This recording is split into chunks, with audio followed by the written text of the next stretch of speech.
Mykel Williams, dog.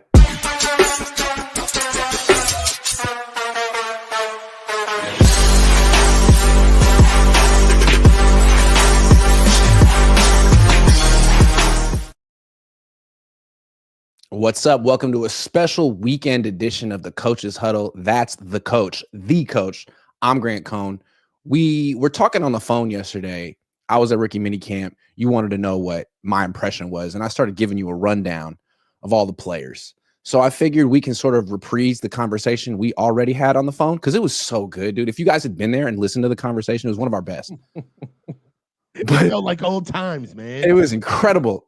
So we'll go through all the players and also the new ones, the new offensive linemen. They've got Andre Dillard, Nicholas Petit-Frere. I'd like to get Coach's take on them. First, I want to shout out the sponsor for this week, Factor. Eating well has never been this easy. Just heat up and enjoy, giving you more time to do what you want. Factor powers your day with satisfying breakfasts, on-the-go lunches, premium dinners, and guilt-free snacks and desserts, as opposed to DoorDash. It's easy to savor more this spring. Factor meals pack in the flavor with none of the fuss. Get started at factormeals.com/Cohn50off and use code Cohn50off to get 50% off plus free shipping on your first box. That's code Cohn50off at factormeals.com/Cohn50off for 50% off plus free shipping. Or you could learn how to cook. Up to you. All right, Coach. So here's the first thing I told you on the phone, and you had a really interesting theory immediately. So I was salty. I love rookie minicamp. It's the first good and not so good of the year. It's the first time to actually see players compete, and they didn't have any draft picks do 7-on-7s. There was really nothing to talk about. Last year they had Bernardo Green and Ricky Pearsall out there. They were one-on-one. They're not one-on-one, but they were one-on-one in 11 in 7-on-7s. They matched up. This year, nothing. Why? Why? Well, this year is a little different, right? I think that the number one thing that I picked up from the draft is that these guys are playing right away. There's not a lot of guys that they drafted. I mean, of course, you know, we have the quarterback out of Indiana. He's going to sit down, but a lot of these guys were drafted with an actual role in mind, starting roles in mind. And I think the Niners understand that they're going to hit They're going to hit a level of football, a speed of football, a pace that they've never seen before. And putting them through what would be known as the garden variety gauntlet of what it is to be a rookie in the NFL, right? Taking the long way, the slow path, right? Grinding through everything. There's a reason why you do that is because you want guys to actually build a foundation of what it means to be a pro, right? You want to challenge them to make sure that they actually deserve to be in the room, right? Everybody has to earn a role on an NFL football team, right? But this is not what they're doing with these guys. These guys are actually going to be playing on the field. They're coaching these guys on the job, right? This is time on task. So all of like the rookie mini camps and the OTAs and all of that stuff, they're not going to waste reps. They're not going to waste energy. They're not going to have an injury, unforeseen injury happen because these guys are out here going full tilt when there's an actual cause and effect to losing a rookie this year in this year's class, right? If Mykel Williams does not play week 1, that's a problem, right? If they don't get Alfred Collins to week 1 and playing, that's a problem, right? If Upton Stout doesn't make it to the field, there's a legitimate hole. Hold on. So let me bring it back. So these are all great points, but I didn't paint the picture well enough. This is rookie minicamp. So linemen aren't participating in team drills anyway. This is 7-on-7, and it's 15 plays. 15 plays we're talking about. And, you could throw Jordan Watkins in there for, 2. You could ask him to run one route, 3 routes. And that's what they did for Isaiah Neyor. It's what they did for Tariq Owens. Tariq Owens was out there running around. It's fine. I just feel like, I'm not saying it was bad. It was just an interesting choice in my opinion. And it's like, it's possible they're protecting him for the long haul, but it's a pretty light practice. Is it possible they're protecting these rookies, these young players who have a lot of scrutiny on them, just from scrutiny?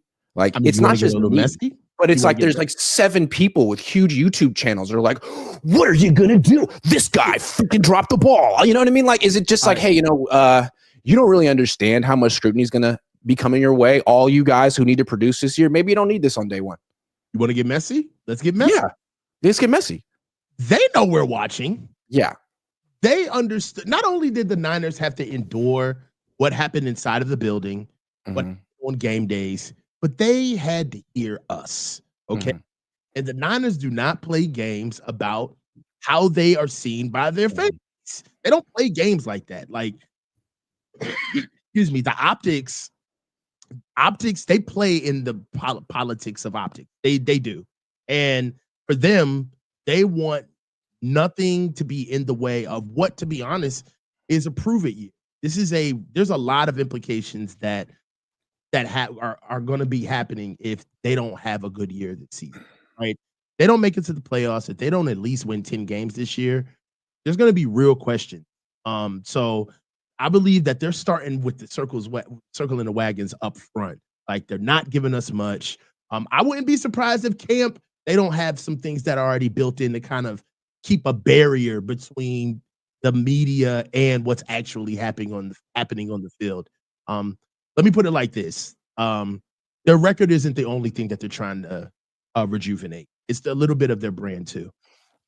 I love that. And let me just fully paint the picture. I'm doing a terrible job for people that don't know or weren't there. All the rookies went through drills, and we're going to talk about them. Like, I got a real impression of how they move around and what they look like for about 30 minutes. I mean, they really worked up a sweat and did the full warm up with their position groups.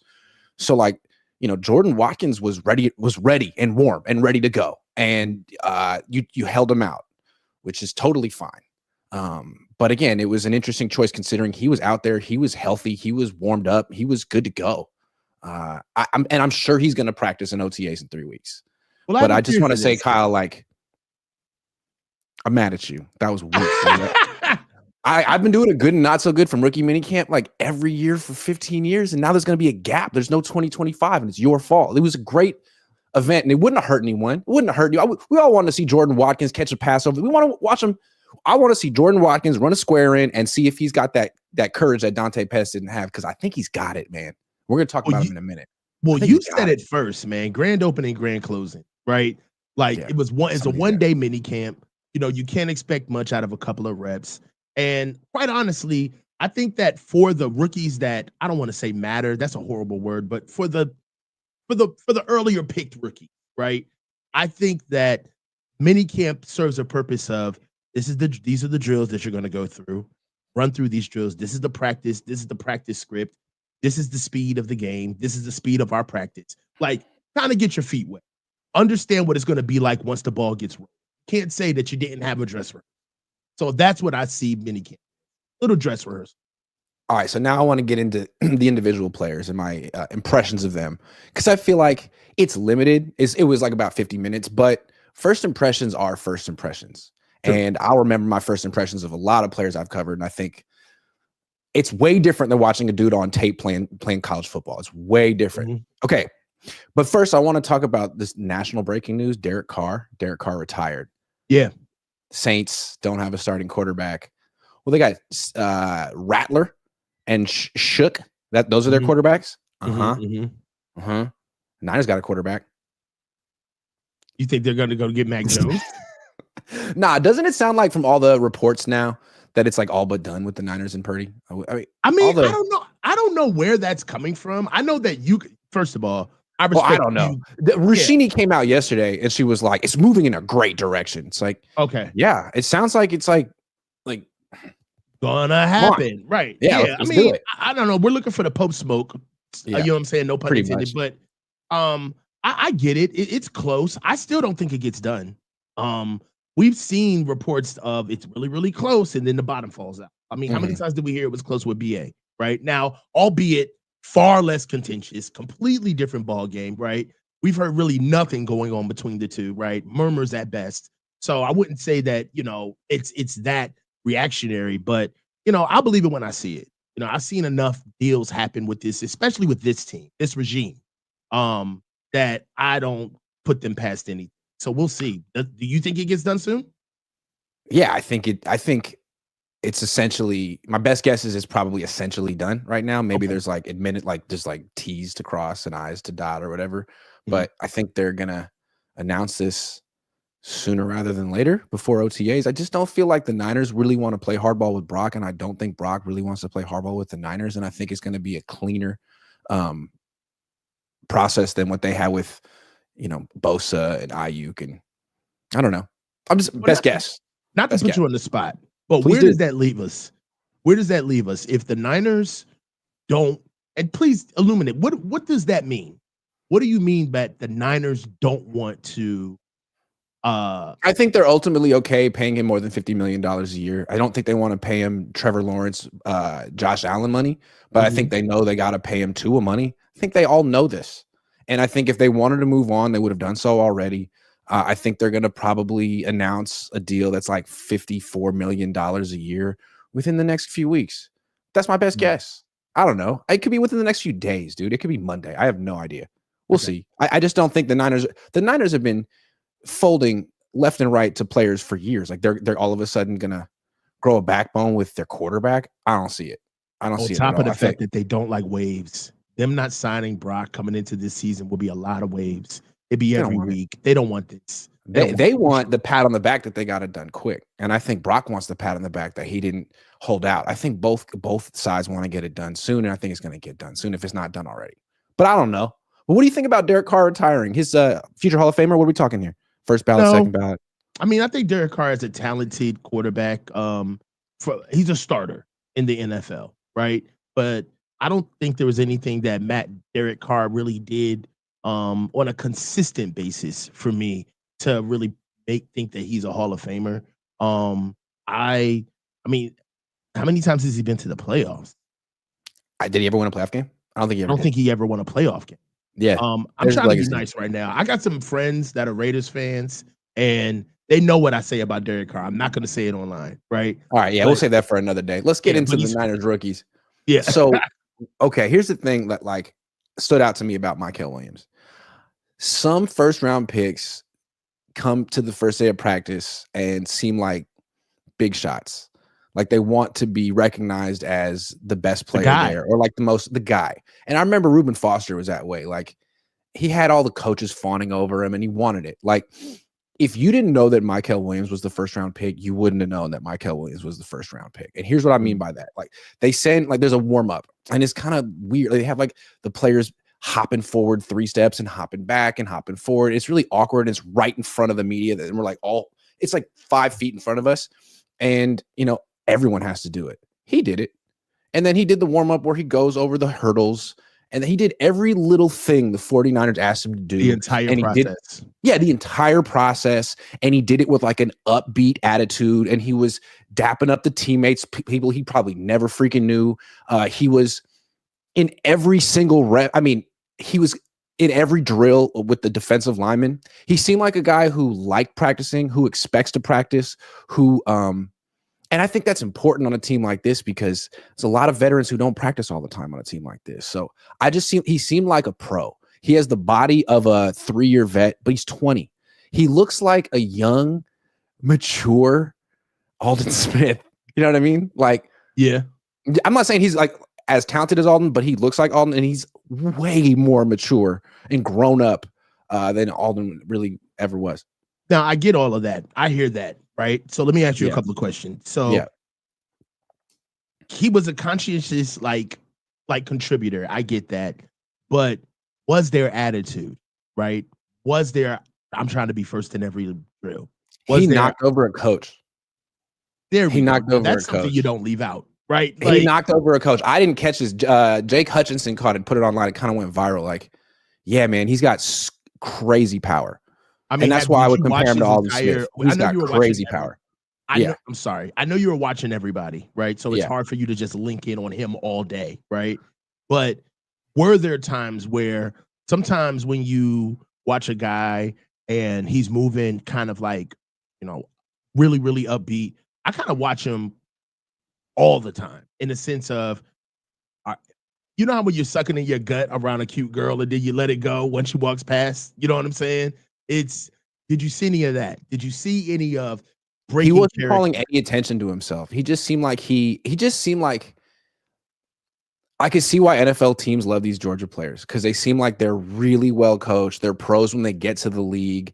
They understand that practice is required and expected, and they love the process. And it seems like they don't take anything for granted. They didn't have their butts kissed in college. They were competing for their spots. They had to hold off other 5-star recruits. I think he's going to be a really nice compliment to Nick Bosa, who at this point in his career is like, doesn't necessarily show up to all the OTAs or isn't necessarily out there for all the training camp practices. Like this guy, if you're trying to set a new culture of hard work and accountability, like he's going to be the guy that does it. The first round pick who's there every day.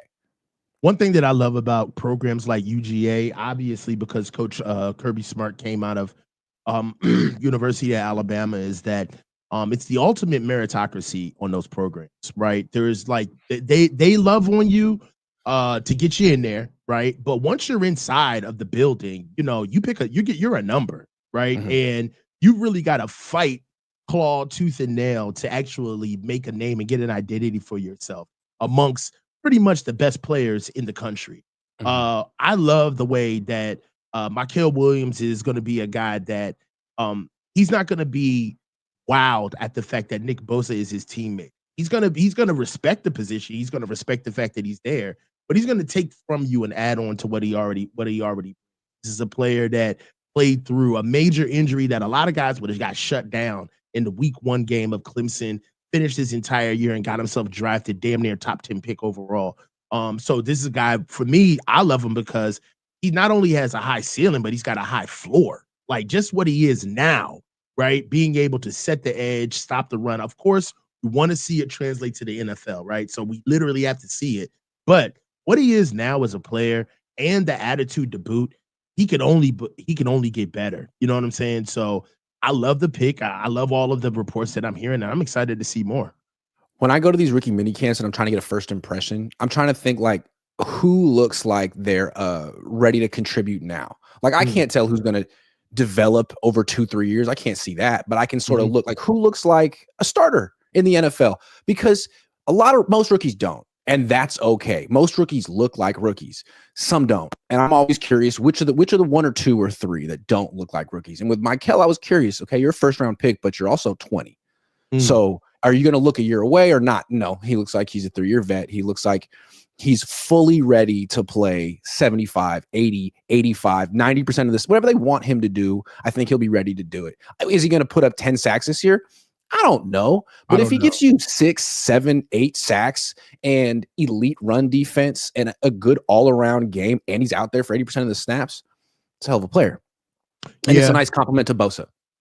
Oh, definitely. I just be forewarned, like, Grant, they can't just let him go, right? They can't just put him on the Autobahn and let him. We need him to last all year, right? Like, one of the key goals for having a player like Mykel Williams is that we need to finish the whole season with him.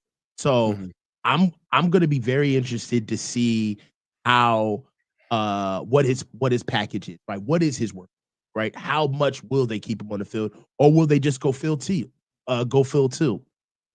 You threw me off with the eye race. No, sorry. You said it. It was the thing about him too. I feel like I'm looking at him like, when I see you, am I going to see a tweener? Am I going to see a defensive tackle or a defensive end? And at least what I saw is that's a defensive end in the NFL. And maybe he could do more in Georgia, and maybe he can do more here.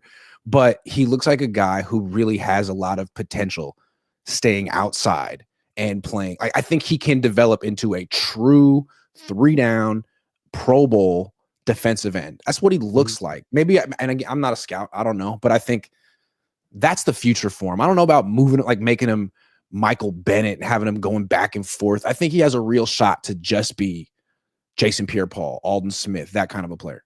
I like that. I really do. I do see him. But again, he's 20, man. At 23, he could look totally different. Right. I want to see what he does translate it into the NFL, right? Put him at one position, see what he can do at edge, pace him out and put more on his plate as we move forward, see what he can do on the inside. Obviously, we're gonna have to actually get an offensive line that he can go up against, so we can see exactly what he can do. But I'm excited. You know, all good reports from Mykel Williams going forward. I want to talk about him. I'm excited about. I'm enthusiastic about him. Let's So go. I like the way I see the vision a little bit because he's not necessarily going to be the one-on-one pass rusher that Bosa is, right? Bosa, you don't need to put him in a game, in a twist. You don't need to tell him what to do. He's got his own plan. He'll figure it out. He'll get to the quarterback eventually.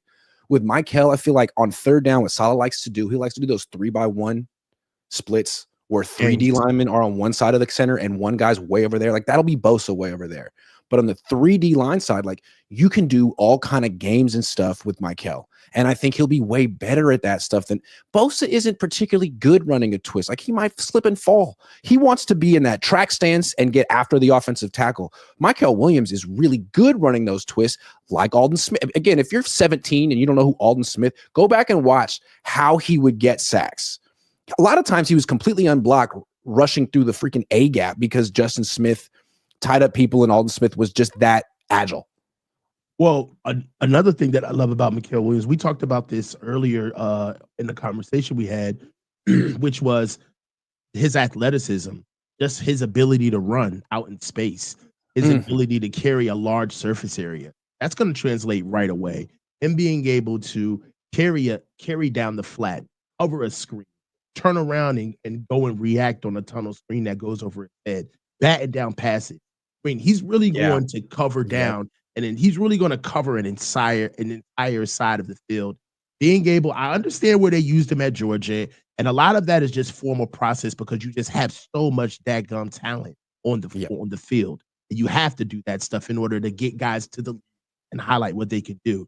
But as far as a role is concerned, I could see him making a really serious role at that edge role for us. And I think we're going to see him do things that we didn't know that we even wanted from Nick Bosa before. Yeah.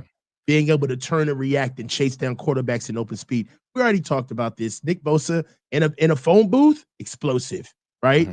In a 5 to 10 yard area, he's not the guy you want. But if you get 10 yards away from him and get him running, those quads look a little clunky running down the field, right? So, I mean, Mykel is more of a natural runner. I think he's going to do well. He's got those long arms, too. Here's the thing. Like, Mykel, he could have a huge impact on this defense because when it starts week 1, I don't think offenses are really going to be scared of him. They're going to be scared of Bosa, and they're going to look at Mykel and be like, cool, you're good. We know you can stop the run. We'll take that into account, but you got a lot to prove as a pass rusher. If he can come out of the gate and make an impact, because he's going to get one-on-ones and he's going to be in these twists and stunts, and I'm sure Salah's going to have a plan for him.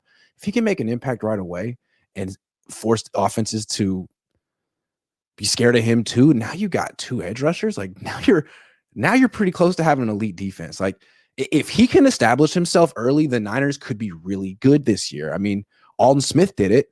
Let's see if he can do it. But you know what? He looks like he's ready. I don't know. We'll see. This last take is a perfect segue into the next guy who I hope you have up, even though he didn't participate. That's Okay. There we go. Yeah. So let's talk Alfred Collins. Yeah. The interior defensive line shows up to play, and they actually stop the run. They, first of all, hold up, right? Actually play. Second of all, be able to stop the run and also push the pocket, right? So our biggest issue right now is not only our pass rush, which is evident, right? But we could not stop the run, and our interior defensive tackles were woefully bad. And it's not looking so good. Not that the sky isn't falling, but you would have liked to see Alfred Collins participate in this big mini. Okay, let me give my first impression of Alfred Collins. So all the things I said about Mykel Williams just now, none of them apply to Alfred Collins. No offense to Alfred, okay? No offense, because he could end up being a hell of a player. Right. But like the way that Mykel seems, you know, the pedigree of going to Georgia is just dripping off. Like he's ready. He's ready to go. Alfred's not. And he might get there, but like he's not quite healthy. He's not polished when he talks. He seems young. And I don't mean that in a bad way. He just seems like a big kid. Like when he was he did his interview with us, he's like swaying back and forth. You know what I mean? How like 13-year-olds who don't quite have full control over or the full confidence of themselves in their body yet, kind of like he's squirming. And then But again, like what I wanted to say is he's Trent Brown's little cousin. Do you remember this Trent Brown? Like Trent he was Brown, on the Niners. Trent Brown, our Trent Brown. Yeah, he was a very successful player, but he was a 7th round pick with the Niners. And I remember my first impression of Trent Brown was, dude, this guy's really young. Like he's a big kid. He kind of seems gangly. It doesn't seem like he has real great coordination. I wonder how he's going to do. And then he ended up being like the best pass protector in the league. He had these incredible feet and he was so big. So my first impression of Alfred Collins is he reminds me a lot of his older cousin who ended up being a very successful player in the NFL. So big, and you look at them, it's like, man, you don't really have an NFL body. You kind of need to get in the way. Like Kinlaw had an NFL body. Collins is more like Brown. It's like you're a little chunky, and but you know what? It just might work for them.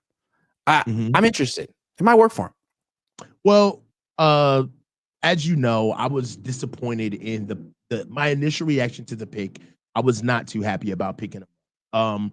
One thing is that I was worried about his functional strength. So, right, that's something that we're gonna have to bear out and see once he starts playing. But I would love to also know what's going on with his ability to stay healthy.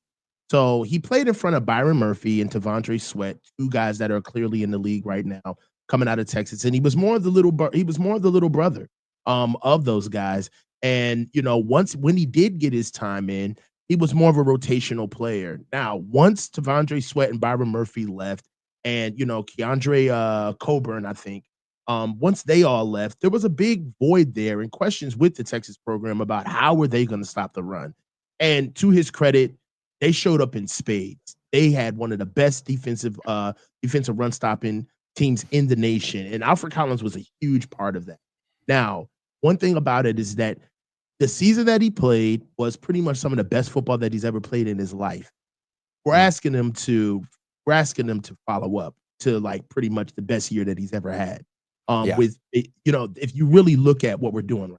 Okay, right. So gotta give him a little bit of grace. His body has never played as much football as it had last season as a senior. All right, this is a guy who had to work. Like he hasn't quite recovered from it yet. He hasn't even quite recovered from that. We got to think about this guy. So when him coming up playing a full season as a senior, all right, now just in short months, he's worked out the hardest he's worked in his life for combine, pro day. Okay, and now he finally gets drafted, and he's got to turn right around and get ready for a camp. I think it's time to put him on ice.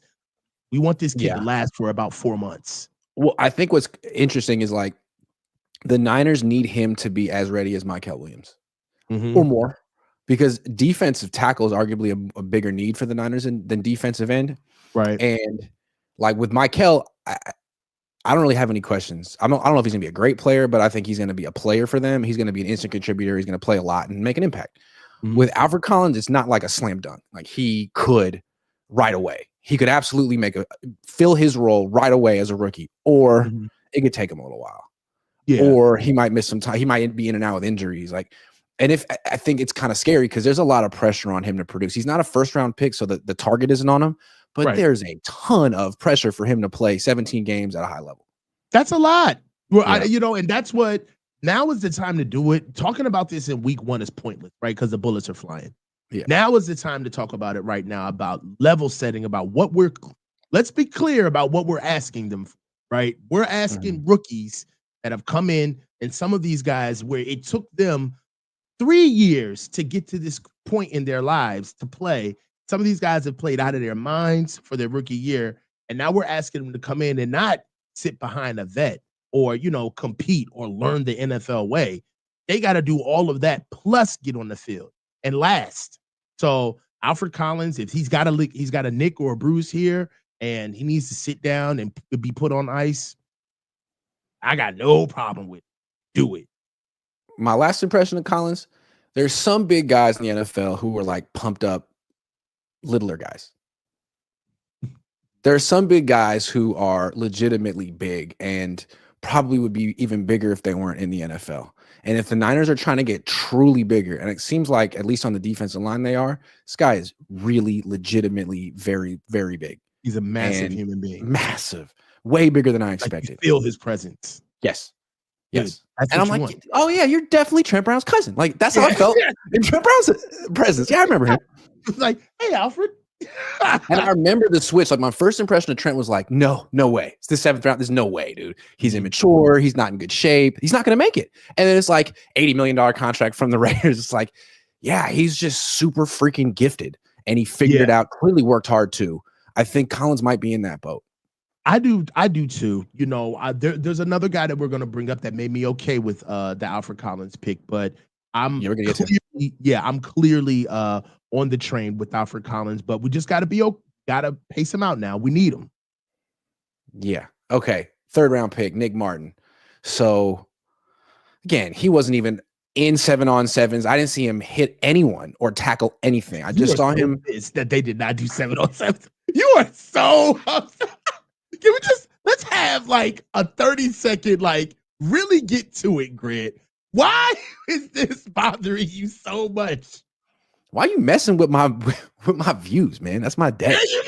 My views, man. What are you talking about? Talk your shit, dog. It just feels like you did it on purpose just to hurt all of us content creators. Why are you messing with my money? Okay, all right. I'm over it.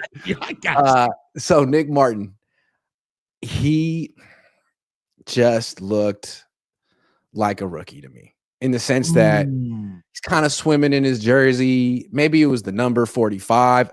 I'm comparing him to Dre, right? He's supposed to be Dre Greenlaw. Dre Greenlaw was a 5th round pick. Dre Greenlaw, when he was drafted, looked like he was 25. He was jacked, absolutely freaking jacked. And no one knew why or how he got that way at Arkansas. He just came to the NFL with his neck like tequila spikes. Yeah, he did. And so when he started smacking people, it's like, oh, checks out. Yeah, kind of has that physique. Maybe Nick Martin has it, but he's at least 10 pounds lighter than Dre Greenlaw. And he's wearing Demetrius Flanagan-Fall's number. And it's just looking like a guy. Like Fred Warner had a 40 number as a rookie. He's 48. And Fred Warner was not a great player as a rookie. He showed flashes. He was good in coverage, but when it came time to hit, it wasn't physical. He wasn't physical. He would get dragged around a little bit. And Saleh would talk about it. He's like, we got to get rid of these leaky yards, which is like after you hit the yards after. Anyway, came back a different player year 2. That might be Martin, man. He might not be the full Nick Martin year 1. I will tell you this. When he put out, okay, so I didn't have the ability to see him on the field. But when I did see him in his press conference, he looked small. Yeah. I don't know if it was a camera angle. I don't know if it was where they had him, but as far as just mass, he didn't look like he had broad shoulders. You know what I mean? Like the first thing that I said about him, you know, I looked at, to be honest, I got to be honest. When I see a linebacker, I do look at his neck. I look at his chest, his shoulder, right? And his neck didn't seem proportionate. He just looked like a smaller player. We're used to Greenlaw. And Greenlaw is Greenlaw. And yes, and we're used to like even whatever that loser was last year, the kid that we got with the dreads, Devondre Campbell, 59. Yeah, that guy. Even he had like a profile, right? Yeah. My thing with Nick is that kind of looks like a big safety, you know. So at 220, what is it, 221?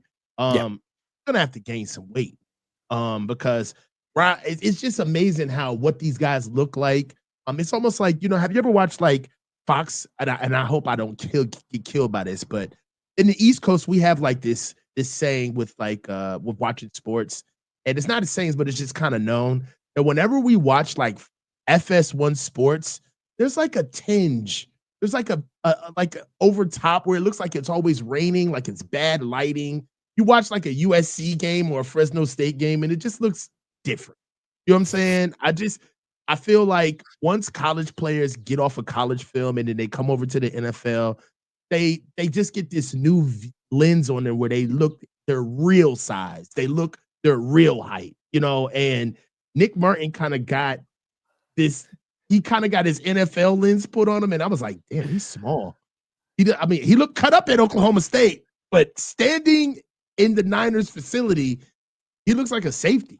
He doesn't look like I don't know. I mean, like, I just feel like when you like true starting NFL linebackers in their prime are the kind of guys who like walk around with their like stomachs like their midriff showing. You know what I mean? Like they want to roll up there. They want to show you how cut they are. Like he just looked like he was swimming in that 45 jersey, which is fine. That's how rookies are supposed to look. It's how Fred Warner looked once upon a time. When we came back the next year in 50, he had a new number, 54, and he was way bigger. Mm-hmm. And he had a whole new personality. It was incredible. Maybe that's the plan. And he was a 3rd round pick. I think Nick Martin's going to play as a rookie, but I think he's not going to be like knocking dudes around. He's not going to be trucking dudes like he might later on in his career. I think it's going to be a very interesting open competition at will linebacker now that I've had a chance to look at. Because D was kind of physical when he knew where to go. Yes. Like, honestly, I got to be real too. That came in the back of my mind. Like, we got to put some respect on D Winner's name. Nick Martin does not look that big. Right. So he's smaller than D. He's smaller than D. Smaller than D. Yeah. Same height. Yeah. So we'll see how it plays out. And as far as the speed is concerned, I mean, D's faster. I was just about to say that. I would say that D is faster. So for me, I don't know, man. Maybe he finds his way on the field, but that's kind of a wait and see, honestly. Now that I had a chance to like look at it. Yeah. Well, until they give him a number in the 50s, I don't like his chances. That's CJ West. Nasty. So CJ West, they gave him a nasty number too, but this 50. Ugh. Now, Kinlaw had 55 in New York and really resurrected his career. So maybe Robert Saleh believes in having that nose tackle. Anyway, neither here nor there. My thoughts on CJ West is that he looked like another guy who could contribute right away. He seemed like he's ready to go. This is the body he's going to have. He's not going to get much bigger than he already is. Maybe he'll get a little bit stronger, but he seems strong, explosive. I mean, he was right there with Mykel Williams every step, ready to go, in great shape. I'll ask you a question. Yeah. So you can be a wrecking ball, right? And when you think about CJ West, the violence in his game is what comes across to me, right? He's an extremely violent player, right? But sometimes, you could be as violent as you want. If it's on, you can't put a turkey on a saucer. Like, even though he's small, even though he's violent, if his body frame isn't really imposing, or if he can't really do anything with that, it's almost like who's that really good guard that we had? It's short, the small kid. Remember that kid? What's his name? I forget. Yeah. But a few years ago. Yeah. Yeah, but everything about the kid, good angles, great pad level, hands correct, just too small. It's just too small, right? Like, so he just gets washed out of the game. CJ West looked like he belonged. Is the body frame enough to be a nose tackle? I mean, there's a reason why everyone compares him to DJ Jones. 6'1", 319. He's not small. He's shorter. And you wonder, like, what kind of can he play on third down? He doesn't have length. He's not tall. He's not going to bat down passes. But actually, comparing him to Alfred Collins, I mean, there's a reason why people were a lot more enthusiastic about the CJ West pick than Alfred Collins. Like, he seems like more of a pro. He seems more ready. He seems like he has a better get off. He seems like he's going to get in the backfield more than Alfred Collins. Now, Alfred Collins is 6'6" with 34.5-inch arms, and he has all this potential. But right now, CJ West might be the guy who's on the field on third down, not Alfred Collins. We'll see. Yeah, I believe that because, one thing about CJ West is that he's just quicker. He's a little bit more athletic than Alfred Collins. And the thing about him is that if you can find anybody to push the pocket, that's going to be your guy. So, things are looking up for CJ West as well. I'm glad he's going to get in the backfield. That's what I thought. Like, just seeing him in his stance, seeing him explode out of his stance, he seems like the kind of guy who's going to get in the backfield and make plays. I'm not saying sacks, but tackles for loss. He's going to be a good run defender who does more than just eat space and plug a gap. Speaking of the linemen, was there anybody else who we talked about thus far? I know Alfred didn't play, but was there anybody else that just looked like the speed or the tempo of the practice was just a little too much? Was anybody grabbing water too much? Was anybody taking their helmet off right after drills? Or was I wasn't dialed in on that. Matt Barrows probably he always finds stuff like that. Remember last year, Joey Fisher? Yeah. He overheated immediately. He was overheated, yeah. Oh, not happening. Gonna be enough to you. Yeah, it's gonna be too much. All right, let's do some prize picks, man. Then we're gonna get back to the rest of the players. Jason Tatum, man, you think he's going to actually stop embarrassing himself on national television tonight? How are your thoughts on Jason Tatum? I don't know, man. Brunson got his heart. I don't know. And Jason Tatum, man, he's one of the most apologist stars there is in the NBA, man. He's got to show up. 28. No. 28. No. He might show up, but I don't know if he can get 28 just because he wants to show up. Jason Tatum, I like watching him. I don't have anything against him. It's just kind of entertaining. What about Jalen Brunson, 27.5? Yes. Yes. I'll take it.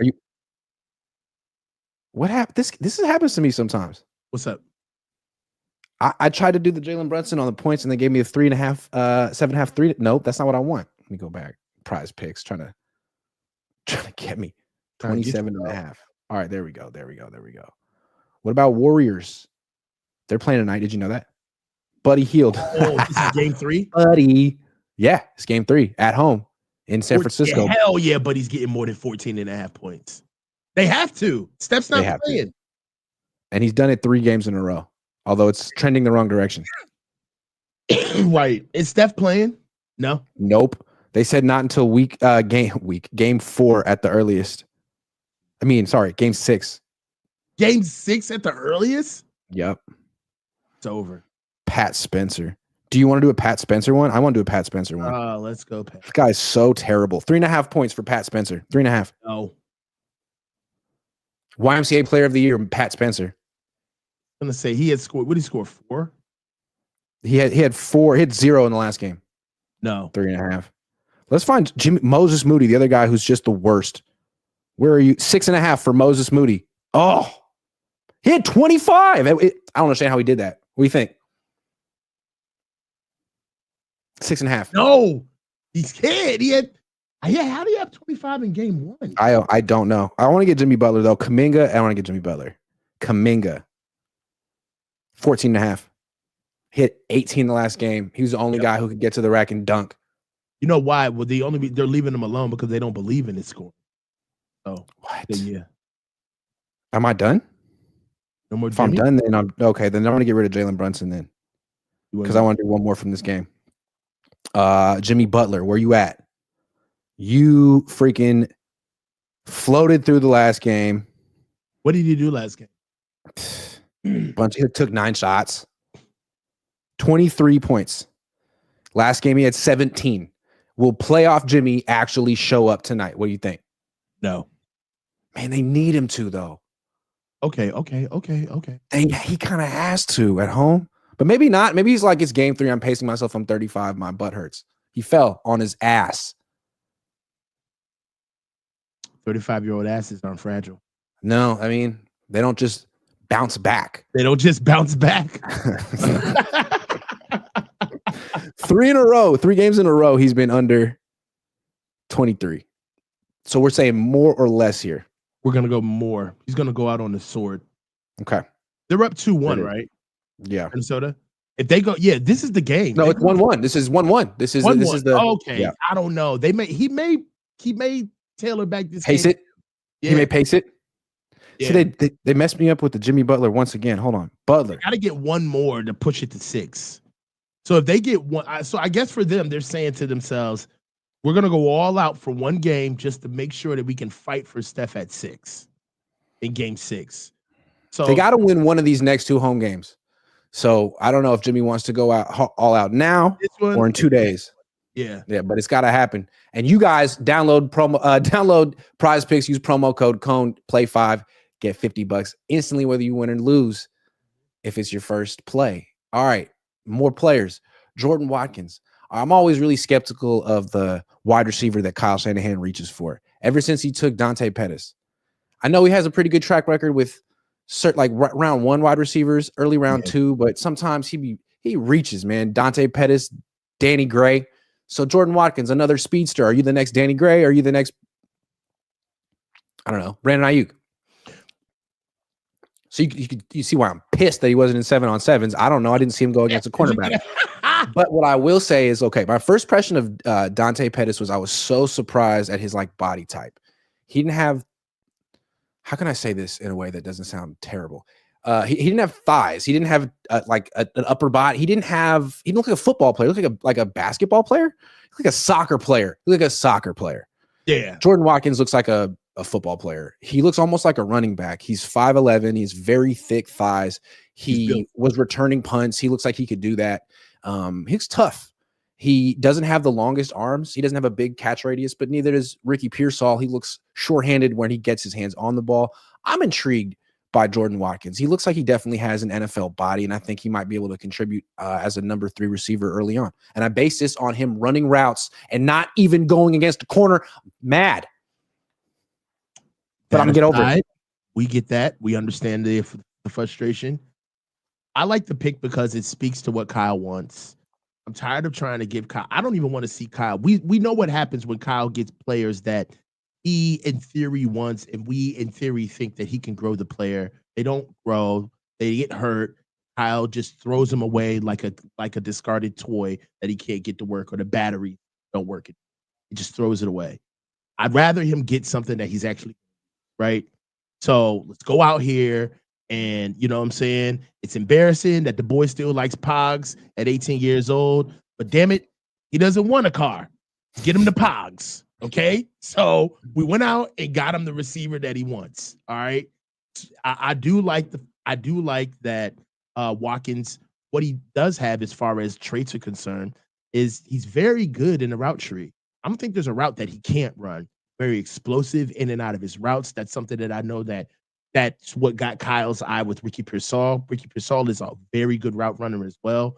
And that's what we have in the receiver room right now. You know, I know that we picked up Isaiah Neyor and other guys that, you know, I feel like he's the new sexy name that's floating around the team right now. But with what they have in contributors are concerned, Kyle is going for fast, strong receivers that if you're a corner, you're not going to be running down the deep third with these boys. You're going to have to be in their hip pocket and getting them while they're open. That's one of the things that I think that they focused on as far as receivers are concerned this offseason is there was very little separation with this receiver group last season. That was the biggest issue. I know it kind of went downhill, and we were diagnosing it. You know, at first it was the offensive line, then it was Brock's not getting the ball out too fast. But the truth is that these receivers were just not getting open. They weren't getting separation. I see Jordan Watkins is the response to that. That's what he can do.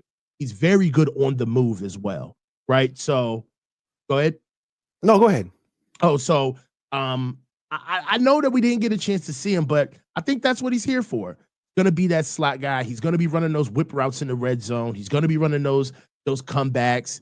He's going to be our short yardage guy, and maybe a burner. We'll see, but I think he's going to. That was not my first impression of him, but again, I didn't see how Kyle used him. He hasn't been used yet. We'll see in OTAs, but tell me what you I'm think. looking at him. I'm thinking that's what I thought at first. You look a little slight. You mean maybe he's slot guy. I think he's an X. I think Kyle thinks he's an X. Dude, he's about the same height as Ayuk. They're both 5'11" plus. He's faster than Ayuk. Way faster than Way Ayuk. faster. Yeah. He doesn't have a surgically reconstructed knee. He's cheaper. He's not, he hasn't gone, to the mattresses with the organization over money. If things don't work out with Brandon Ayuk, this guy could be a sneaky candidate to replace him. I'm just throwing that out there, man. He looks like an NFL player. He's got an NFL body that Dante Pettis never had. He's definitely got the athleticism. He's in a receiver-friendly system once he actually learns the verbiage. I came away more encouraged about Jordan Watkins' chances to make it on this team. I think he could end up being – the starters could end up being him and Pearsall. This is my only thing about him. The only thing that is kind of plus about him from a physical standpoint is his speed. It's actually him running. He's only got a 36.5-inch vert. That puts him in the 60th percentile in his class. Good, not great. Right. The same thing about his arm length. He's got 29-inch arms. Not right. Great. That's in the 9th percent of his class. All right. Even his 10-yard split, even though he's got the 4.3, it's a 1.53. It's not an elite 10-yard split for a guy his size. He's in like the 74th percentile of his class. for his 10-yard split. My only thing is that when you are the number one corner, it is kind of it's a thoroughbred position. You're going to be seeing basically the pretty much pound for pound best athlete on the team in the number one corner if you're going to be an X. And can he out jump people with that vert? Can he, like, where's his quickness? Let me rebut you. Not rebut you. Let me answer that question. I think what the Niners could say is he could be a younger, cheaper, slightly less athletic version of Ayuk. And obviously Ayuk, when he was in his first 4 years of his career, was way better. But it could be like what they like. Would we rather have McGlinchey or McKivitz? Well, we'd rather have McGlinchey, but not at that price. So we'll go with someone who will give us like 80% of what a young McGlinchey would give us for 20% of what a prime McGlinchey costs. And that could be what because I don't necessarily feel that Ayuk's going to be on this team in 2026. We're waiting for the shoe to drop. We are. Yeah. And I think the way Kyle is, he likes to have a wide receiver developed a year beforehand because it takes so long to learn the system. It's not exactly a plug and play position for the 49ers wide receiver. So maybe they'll draft a wide receiver high next year, but it's nice to have a guy in round 4 that you're developing. And I think this, well, I don't know. We'll see how maybe he's more of a yak guy than Ricky Pearsall. He just seems stronger than Ricky Pearsall. I don't think Ricky Pearsall can play X. I don't think he has the physical strength to beat the press. And I think this guy's just looks stronger. So we'll see. And he's got the speed. Right. And that was my main thing about him beating the press. I mean, he ranks 37th percentile in his broad jump too, with only 119 centimeters. I don't know, man.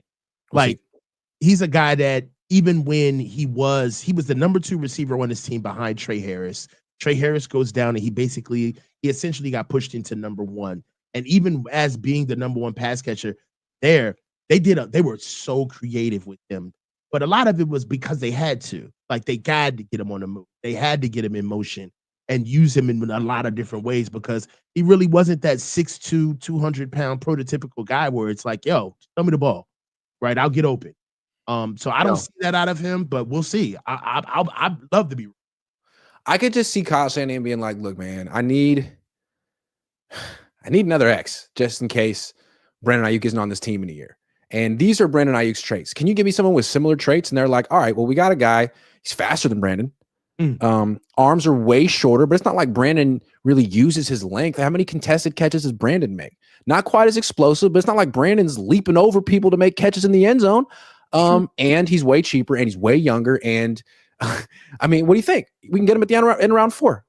Say less. Absolutely. I wonder if that's the hope. Does run routes. Yep. So we'll see. I don't know. I came away encouraged that this guy's got a future. Isaiah Neyor is the other guy. So Jordan Watkins, 5'11". Kyle likes those mid-sized wide receivers. Isaiah Neyor is 6'4 plus, 220.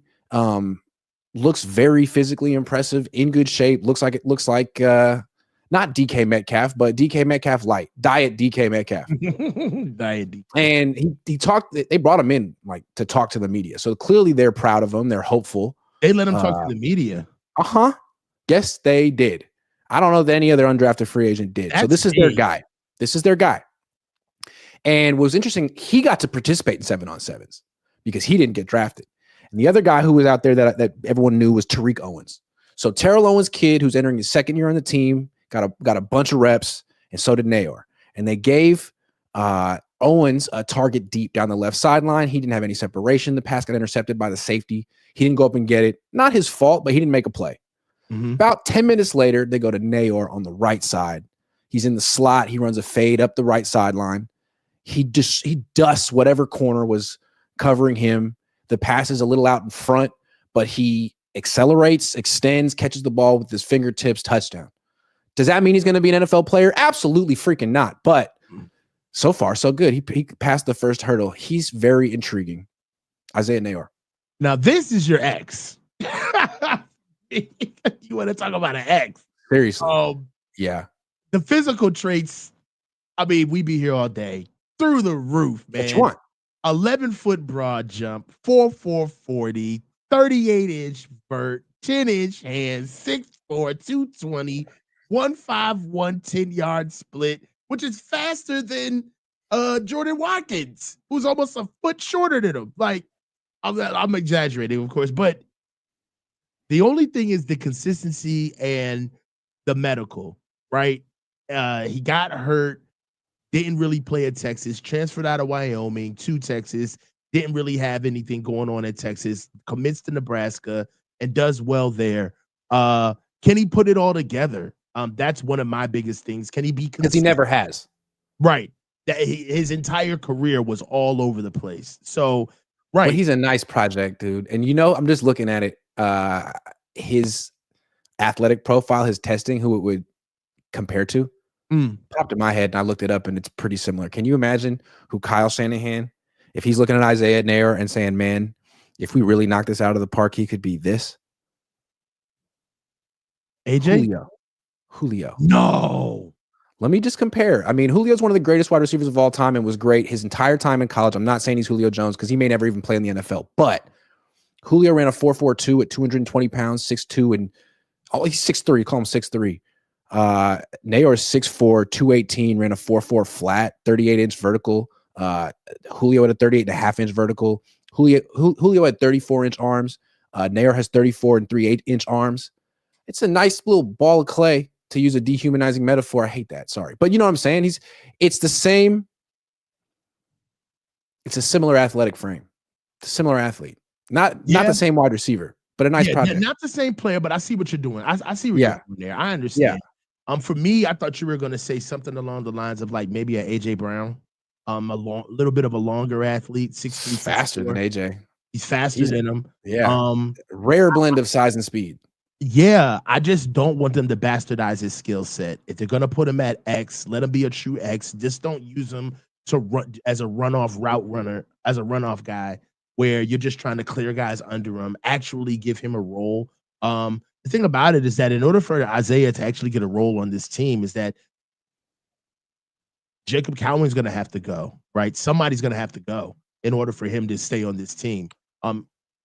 Jacob Cowing can go. I'm sorry. No offense to Jacob, but it seems like the organization isn't, or the coaching staff isn't that enthusiastic about him. And if you had to have a guy on your team who's like 5th in the wide receiver depth chart that you want to like throw out there for a couple snaps a game and take shots to, wouldn't you rather have it be a guy who's 6'4" and runs a 4.4 rather than a guy who's 5'8" and runs a 4.4? I'm just saying.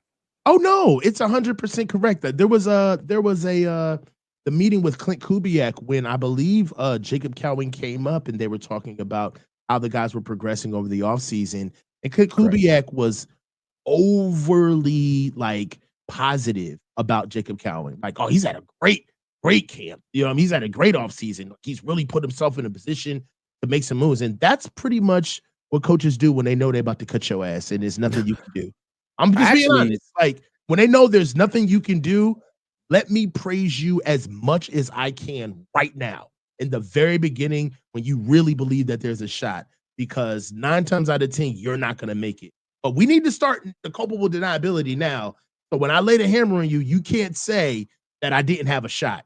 You're going to get all the shots. It wasn't even that nice, though. Like, here, let me read the quote. So someone asked, you mentioned Jacob. He seemed mostly restricted to special teams last year. Is the plan this year to get him more involved in the offense and the passing game? Like, duh. And he's like, yeah, we'll get Jake as much as he says. Yeah, we'll get Jake as much involved as he shows his growth and development and what kind of camp he has. Like, very defensive. And that's been their attitude when asked about Jacob Cowing since they drafted him. Just last week, freaking Lynch went on. John Lynch went on with Chris Sims and explained that like they wanted to trade the pick, and then they decided to take him with like 2 seconds left on the clock, and there was another linebacker, and they had to have like a freaking draft. I mean, a vote. So, yeah, it doesn't sound great for Jacob Cowing. Yeah, the writing's on the wall. And a kid like Isaiah Neyor, I mean, not Neyor, but Isaiah Neyor, I got to be honest. We said it's the league. It's a meritocracy. What he shows just from the metrics is enough to give him a shot. I don't think Jacob Cowing has much time here. What I want to say is, if in case Jacob's watching, or his family or his agent, I actually like Jacob Cowing as a receiver. I thought when he got opportunities, he came through. And if the Niners move on from him, that's their business. They better trade him and get something for him, because I think he has a future in the league, and he can Like, you send him to the Chargers and he gets to play with Justin Herbert. He could have a really nice T.Y. Hilton-esque type of a career. I don't think he's necessarily a great fit with Purdy because they're both smaller, and I think Purdy likes big receivers like Kittle and Jennings. I mean, that's what he had in college, and I think he can see them better. So I don't know. If we're really gonna have the Jacob Cowing conversation, if we're doing the speaking to Jacob through the show right now, we are. All right, then let's do this. Jacob, this is what is the truth. The truth is that you got drafted as a backup plan for a guy that we all thought got reached on in Saul. Yeah. Jacob, you know this. We know this. All right. What we also know is that, Jacob, you were not given a full slate of reps and opportunities at the time of during the rookie season when there was opportunities for rookies to play all throughout the roster, specifically because the player was ahead of you was a first-round pick, and that if you showed any type of production being a rookie on this offense while Ricky Pearsall was trying to get healthy, it would have been very hard to sit you down and start Ricky. So a lot of your career or a lot of your rookie season, there was like a governor. There were some things held back because of politics. But that's the league, baby. You got paid. So you got to respond. I know you did good over the offseason, but just know they coming for your neck, baby. Jake, they're coming. You got to defend yourself. I thought Jacob Cowing was really good in preseason last year. Dude. He had the nice long touchdown. I think he runs a nice stutter go. I think he's dangerous on a jet sweep. I hope he gets an opportunity to show some, because he really hasn't gotten an opportunity. And when he has, I felt like he's mostly come through. He's a terrible punt returner. Awful. Yo, when he gets like little opportunities, you see the production pop off the field. He's electric. Explosive. He's very explosive, and you see it. And a lot of it is what they did. They did the same thing to Jordan Mason. Remember 2 years ago when it was like, Jordan Mason needs to get the ball. He's clearly explosive. He's clearly earned it. Come on. Hitting the ball. He's like running the ball 5 yards a clip. When are you going to play Jordan Mason? Yeah, he probably can handle a little bit more on his plate. Come on. Yeah, it's just like, man, we can't run the ball. And Jordan Mason gets the ball with like 5 carries left in the game. He ends off the game with like 30 yards. And it's like, well, you want to look at this Mason kid? Yeah. And when they played him, he still played because of like circumstance, because Christian could not play. But they would have been more than happy just burying him and having him as a backup. Jacob, they're going to do it to you. You're a good player. Don't let them do this to you. Would the offense have been better or worse last year if they had given 50% of Debo's targets to Cowing? You know, those gadget plays. Come on, that is the frustrating part about watching this offense, because at least on defense, there's nobody that you're asking, why are they not playing? There's nobody on defense that you're saying, man, this guy really needs a shot. You know what I'm saying? Like at the time, even when Devondre Campbell was on the team, we wanted to see D Winters. That was something that slowly but surely came into fruition. It happened, right? Yeah. And we all understood it. That doesn't happen on offense. On offense, we clearly see guys that should get a shot, guys that should get more reps, but it's not in the plans of what Kyle wants to do or who he's donned at starters. And a lot of that gets in the way. Jacob Cowing is another example of it. All right. So moving on away from rookies, right during rookie minicamp yesterday, the Niners signed 2 more offensive linemen. Let's go one by one. Andre Dillard signs a 1-year deal with the Niners. This is right after they signed DJ Humphries. So DJ Humphries was a first-round pick. Andre Dillard was a first-round pick. Philly took him. I mean, this is the team that identifies and develops offensive linemen better than anyone else. He didn't really work out, although at the same time, they have Jordan Mailata, who's the best. So he's bounced around the league a little bit. He's had some moments. He's been up and down. I don't know. What do you think of Andre Dillard? I think that he's a guy. Definitely not somebody who I'd be like, screaming at the mountaintops for. 6'5", 315, strong hands, good mover, adequate strength, nothing really to write home about. But he's a starting. Is he Kelvin Banks-esque? Yeah, he's a little bit of a waist bender, yes.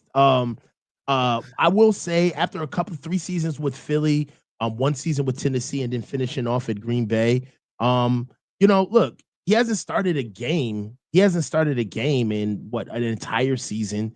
I like it. It's filling out the offensive line, and also it's me and you, we're on this train. More so you than me because you're actually doing you're on the boots on the ground. But I still am not comfortable with Trent Williams being our left tackle until I see Trent Williams in a helmet and pads, and he is our left tackle, right? And even when I see that, if we see that, like, you still have to be prepared for him to miss every game this year, even if he wants to play. He's getting older. He's had so many ankle injuries. You don't know. So and also you have to be prepared for him to practice never this year. You got to you want to have a good training camp.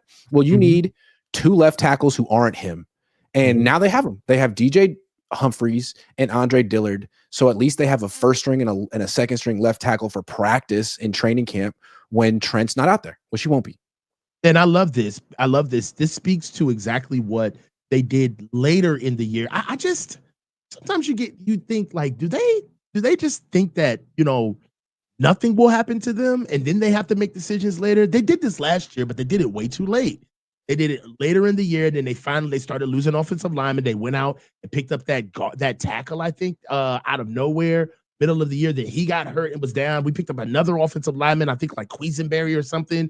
He practiced for like 1 day, got hurt and was gone last season. In camp. I believe that they understand that without an offensive line, without a base, not only can you not field a successful camp, but you can't run anything.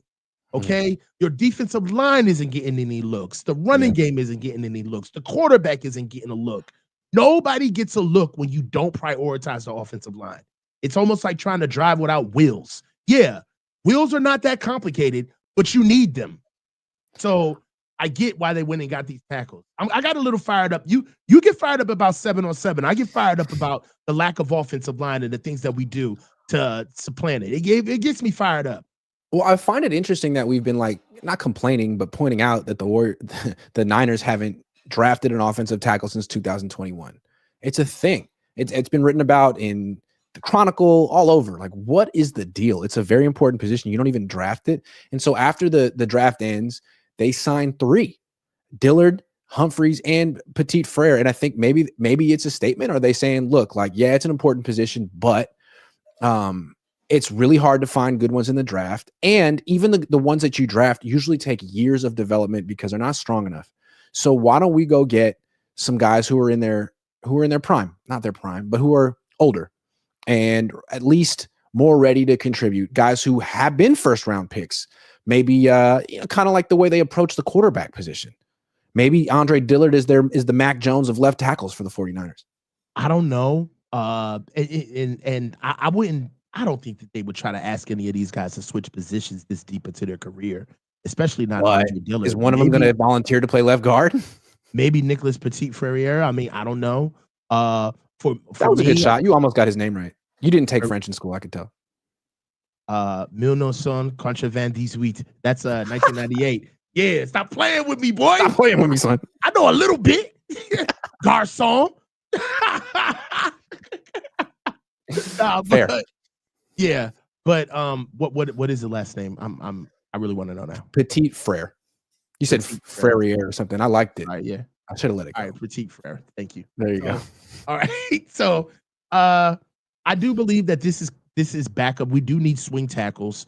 Also, you have to look at the fact that don't look now, but Cohn McKivitz is in a contract year.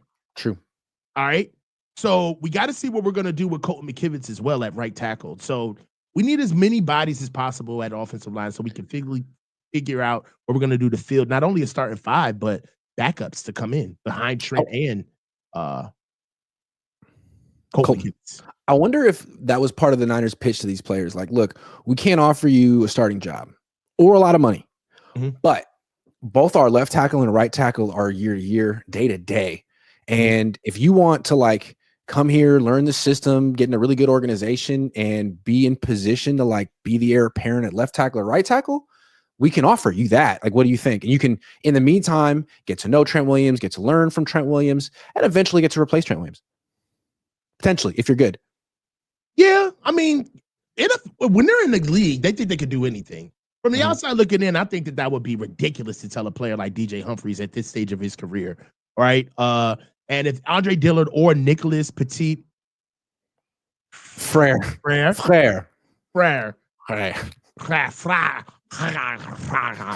Like, if they do, I think that would be fool's gold for them to believe that. I do honestly believe that they need a job. These guys are coming in to be able to not only potentially play at right or left tackle, but the backup. Give the Niners some good offensive line backup guys. I don't see any of these guys starting outside of DJ Humphries if Trent goes down. But outside they will of that, get a lot of reps in preseason. They can put some tape out there, and if the Niners cut him, they can latch on somewhere else because again, Trent's not going to be playing the preseason. These guys will definitely, and we need the field of. I love this for the fact that we have legitimate offensive linemen, not guys they picked up off the street, but real guys that got drafted, that played multiple seasons in the NFL, right? That didn't just sit around. They have games started. That's going to make the camp stronger. We need that. All right. So I love that. Last year's offensive line, just what they had, not even the players that made the team, the guys that went through camp, it was bad, Grant. Like, how did the defensive line get a look? Yeah. Good point. And now they will. And you know who needs it? Mykel. Yes. Thank you. That's one more thing I want to say. Like, Trent, if you're out there, if you are still on this team and you're going to come back, and would you practice for a week just for Mykel Williams? Because he needs it. Bosa would definitely need it too. I feel like Bosa's play has dipped a little bit the last couple of years once you stop practicing because iron sharpens iron and everyone gets better when they play against you, man. Like, you're a captain. Can you help other teammates, please? I mean, and on the low, nobody, this would never come out. But if I'm a player and I see, like, all right, when I first got here, me and you were kind of like battle buddies, right? I had guys on defensive lines, on teammates of mine that played on the D line where that was my battle buddy. Like, we went one-on-ones against each other. We worked out together. And once a guy kind of falls off, you don't say anything, but you do notice. You're like, man, you don't really practice this hard as you used to. You don't really come out here and, I don't see you in all of the extra stuff, or I don't see you in pre-practice, right? Trent has kind of become more of like a elder statesman on the team, and we don't do elder statesmen. Like, either you're playing or you're gone. So we got to make a decision. Yep, agree. We have any more super chats? Yeah, we do have more super chats. Corey says SF is waiting post June 1 for Trent to retire, then sign Brock. Go Hawks, best draft in the division. Money Milrow. Oh, Hawks fan. Maybe that's a possibility. To be honest, that's why they got all these tackles in here. I see that happening, Grant. They got all of these tackles in here. DJ Humphries is the starter, right? Andre and Nicholas are backups, or they may, just to make us feel good about it, they may have a competition at left tackle, but Trent will roll out. It'll be just enough for them to go ahead and sign Brock. Until Trent comes out and says on social media or in front of a microphone, I'm playing this year, I can only assume that he hasn't made up his mind yet. At best. I agree with that. We'll see. Maybe the Niners just don't know. Maybe Trent just doesn't know. Or maybe they do. Shiloh Q says, with Watkins and Neyor coming in, do you think Cowing might lose his slot? We did talk about this. You asked this about 20 minutes ago. Or can Watkins take over on punt returns? Cowing gets more chances for the Rock. Good question. Bergen and Watkins were returning punts. So it's no guarantee that Bergen makes the team or that Cowing's the punt returner. It could be Watkins. Coach Boyer handpicked Bergen. Yeah. So there's that. He believes in him. Coach Boyer's kid is on the Montana team. Yeah, and he loved him. So, that's a tidbit to keep in mind. We'll see. But yeah, that's true. He did love him. He's the reason he's on the team. Super Saiyan says Ayuk to Pittsburgh now with Pickens gone. No. I don't think the league even knows what Ayuk is yet. Yeah, I think the Niners would trade Ayuk. I just don't know if the Steelers would trade for Ayuk. This is the question, though, Grant. If Trent does retire, right, post June 1, the operative question is saying, well, how long did you know this? And when did you think you were going to pick an offensive lineman knowing Trent was going to be gone? That's true. So they have to be like, he just changed his mind. You know what I'm saying? He just changed his mind. Oh my You're gonna God. have to float this as like Trent kind of just, we didn't know, right? Because if they do come out and say, well, yeah, we were kind of, it's gonna say, well, what the hell were you doing in the draft? Well, one, you lied about it, and two, you didn't draft an offensive tackle. Well, we signed DJ Humphries and Andre Dillard. Right. They were first round picks. Back and like really go back into things like, so he had to change his mind because by your accounts, he was here for OTAs, right? Yeah. Right? Like you said he was here, right? Right. You know what I'm saying? So yeah, we'll see. I just feel like if he was there, there would have been one. I'm not going to phrase it that way. Yes. He was probably there. I'm just surprised that they didn't take a picture and post it online. You think opportunity to, yeah. I'm sure he was there. I'm sure they're not lying. I'm guessing they're not lying. I just think like if I were running their digital media team, Trent's there, even if he's not working out, dude, he's in the media. He's in the photo package for sure. Future Hall of Famer Trent Williams showed up. Yes. They have everybody in their month. They got Fred Warner on there. They have everybody. Kittle, Brock, Brock. Yes. And everybody, they know that we're itching to see Trent because he didn't play for the rest of the season after he got hurt. So we're itching to see him. It's very odd that they chose not to put that media out. Just saying. They said he was there. We got to take him at their word. He was there. But now again, Trent went through some real tragedy last year, and for all we know, he's still dealing with it. I'm sure he's still dealing with it. It's 6 months out, so maybe that's has to do with his lack of communication. But I have no idea what's going on with Trent. It's just not my job to assume that everything's hunky dory and going to be fine for the Niners. Agreed. Yeah. Anyway, that's an hour and 15 minutes. Coach, thank you so much for for being so generous with your time on a freaking Saturday. You're on the East Coast. We have not done coaches meeting like freaking months. I'm getting comments. There hasn't been a ton to talk about, but now there is. There is. We're back. There really is. We're in here. Yeah. All right. OTAs in 2 weeks, guys. Thanks for watching. Make sure you like and subscribe my channel, Coach's channel. Four-man front on Tuesday. And I got it. Yes. That's right. That's Four-man right. front. It's what the Coaches Huddle on Tuesday, 7:45 Eastern. Yeah. You know you guys aren't going to miss it. Check it out. Thanks for watching.